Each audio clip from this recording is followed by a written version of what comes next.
नमस्कार किसान साथियों, आशा करता हूँ आप सभी लोग स्वस्थ होंगे। आज हम बात करेंगे कि सरसों की खेती कैसे करना चाहिए। सरसों की खेती करते समय हमें कौन कौन खादों का ध्यान में रखना है, कैसे तैयारी करें और कौन सी किस्मों का चुनाव करें, इन सब चीजों पर अब हम चर्चा करेंगे। अगर अभी तक हमारा YouTube चैनल नहीं सब्सक्राइब किया है तो चैनल को सब्सक्राइब कीजिएगा और ज्यादा से ज्यादा किसान साथियों को शेयर कीजिएगा। अगर बात करते हैं कि बुआई के समय खादें क्यों महत्वपूर्ण होती, फर्टिलाइजर क्यों महत्वपूर्ण होते हैं। सर्वप्रथम आपको बता दें कि जैसे कि एक अपना फर्टिलाइजर आता है सल्फर। सल्फर से क्या होता है कि पौधे में जो तना गलन, जड़ गलन और दाने में चमक, जैसे बोरान है वजन बढ़ता है, तन दाने में चमक आता है, ऐसी बहुत सारे अलग अलग फर्टिलाइजरों का अलग अलग जगह पर अपना अपना रोल रहता है। क्योंकि 17 पोषक तत्वों की आवश्यकता होती पौधे को, तो हमें किसी न किसी माध्यम से पोषक तत्वों की पूर्ति करना पड़ता है। तो किसान साथियों, अगर हम बात करते हैं कि सबसे ज्यादा अपना ये मस्टर्ड यानी सरसों किस एरिया में होता है, तो बता दें आपको राजस्थान में सबसे अधिक मस्टर्ड यानी सरसों होता है। अगर हम बात करते हैं कि हम क्यों नहीं अच्छी तरीके से उत्पादन ले सकते हैं, अच्छा उत्पादन ले सकते हैं, तो क्यों ना आज हम इस वीडियो को आप फुल देखिएगा, स्किप मत कीजिएगा और चैनल को सब्सक्राइब करना मत भूलिएगा।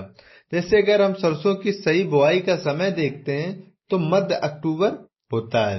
अगर हम बात करते हैं मिट्टी की कि मिट्टी कौन सी पर्याप्त रहती है, मिट्टी की हमें जांच कैसे करानी है, तो किसान साथियों अगर आपने मिट्टी की नहीं जांच कराई है तो कोई बात नहीं।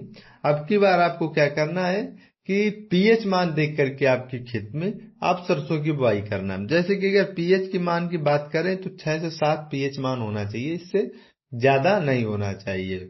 अगर हम बात करें कि कौन सी मिट्टी में हमें सरसों करना चाहिए, जैसे काली है, बलुई दोमट मिट्टी है, किसी भी प्रकार की मिट्टी हो पर पीएच मान ना हो, क्षारीय ना हो, तो किसान साथियों इस पीएच मान पे हम बुआई कर सकते हैं। इसके साथ में अगर हम बात करते हैं उसी जगह पे हम कि हमारे खेत में पानी की यानी सिंचाई की व्यवस्था क्या होनी चाहिए, पानी अगर खेतों में भर जाता है उसकी निकासी के लिए क्या व्यवस्था होना चाहिए। तो किसान साथियों आप उस जगह पर आप बुआई कीजिएगा जहां पानी हम आसानी से अपने खेतों में लगा सकें, सिंचाई कर सकें और भर जाए अगर खेत तो उसको हम अच्छी तरीके से निकाल सकें। क्योंकि सरसों में अधिक पानी की आवश्यकता भी नहीं होती, हल्की पानी की आवश्यकता होती है। और इसके साथ में क्या होता है किसान साथियों, अगर फसल पानी किसी वश कारण भर भी जाती है तो बहुत बड़ा प्रभाव देखने को मिलता है। तो किसान साथियों ये तो पानी की बात हो गई। अब बात करते हैं कि हमें अपने खेत में कौन कौन से फर्टिलाइजर डालना चाहिए। तो किसान साथियों अगर हम फर्टिलाइजर की बात करते हैं तो आपको 2 ट्रॉली गोबर की खाद ले लेना, 25 केजी जिप्सम ले लेना। इसके साथ में अब अगर आपके यहाँ दीमक की समस्या आ रही तो आप फोराडॉन 3 केजी ले सकते हैं। अगर किसान साथियों अगर हम तापमान की बात करें तो सामान्य तापमान और ये अधिक सर्दी सहन यानी सर्दी में अधिक ग्रो करने, पाला सहन करने वाली फसल है। अगर किसान साथियों बुआई का की अगर बात करें, जिस समय हम बुआई करें उस समय खादों का कौन कौन से प्रयोग करना चाहिए, तो आपको क्या करना, 2 ट्रॉली गोबर की खाद, 25 किलो जिप्सम और इसके साथ में एसएसपी आपको 50 KG, DAP 50 KG, MOP 25 KG और यूरिया में कम मात्रा में लेना है, 25 केजी यूरिया ले लेना है। और इसके साथ में अपने खेत में अच्छी तरीके से आप छिड़क दीजिएगा, 2 से 3 जुताई कीजिएगा करने के बाद में और अपने खेत में बुआई कर दीजिएगा।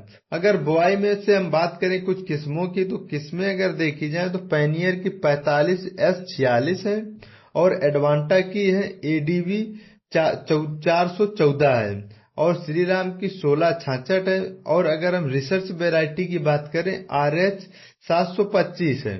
इन किस्मों को आप चुनाव कर सकते हैं। और आपके एरिया में कोई अच्छी किस्म अगर ट्रेंडिंग पे चल रही, अच्छा रिजल्ट दे रही है, तो अपने एरिया पर भी डिपेंड रह करके अपने एरिया के अनुसार ही आप बॉय किसी भी किस्म का कर सकते हैं। क्योंकि हमारा कोई उद्देश्य नहीं है किसी कंपनी का प्रचार प्रसार करना। आप किसी भी कंपनी का आप चुन सकते हैं और अपनी बुआई कर सकते हैं।